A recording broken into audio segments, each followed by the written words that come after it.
طالبانو ته د پښتون ژغورنې غورځنګ سخت خبرداری او پر مخکني ولسمشر اشرف توندی نیوکې.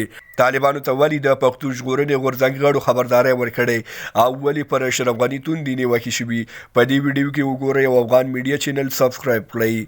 وروسته له هغې چې په هیواد کې اسلامي امارت د طبي علومو په مراکزو کې د انجونو پر زده کړو بندیز ولګاوه، په کور دننه او بهر د طالبانو دا پرېکړه چیلنج شوه او پر وړاندې توند غبرګونونه راوپارېدل.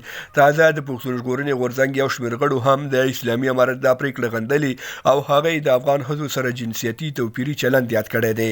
د پښتون ژغورنې غورځنګ مشر منظور احمد پښتون په خپله ایکس پاڼه لیکلي دي: موږ ټول د افغانستان په اوسني حکومت غږ کوو چې د انجونو پر زده کړو لګول شوی بندیز ختم کړي او د ښځو د تعلیم د ودې لپاره د په ښه توګه زمینه برابره کړي. هغه زیاته کړه چې د ښځو تعلیم د یو پرمختللي افغانستان ضمانت درکوي.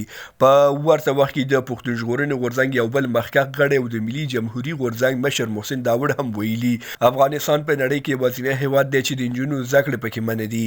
ښاغلي داوړ زیاته کړې چې دا خبره باید په ټوله نړۍ کې د بیړنۍ اندېښنې موضوع وګرځي.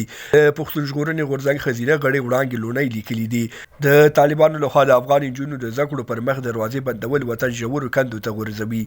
وړاندې لونی په خپلې فیسبوک باندې لیکلي دي: انسان د الله پاک یو تخلیق دی او له هغه سره ډېر رنځونه تړل شوي دي چې یوازې یو ډاکټر کولی شي د هغوی د رنځونو وسیله وګرځي.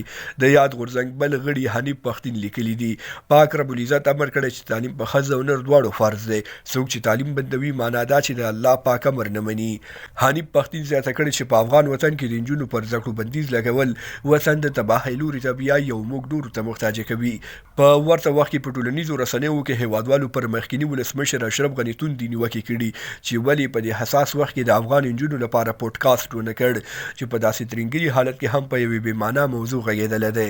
له بلې خوا یو شمېر سیاسیون اشرف ملامت نه بولي او زیاتوي چې ښایي پر هغې سیاسي بندیز پروت وي. تاسې په دې اړه څه ویل لرئ؟ ویډیو شیر او چینل سبسکرایب کړئ. تر بیا ښې چارې لویه لامل شه.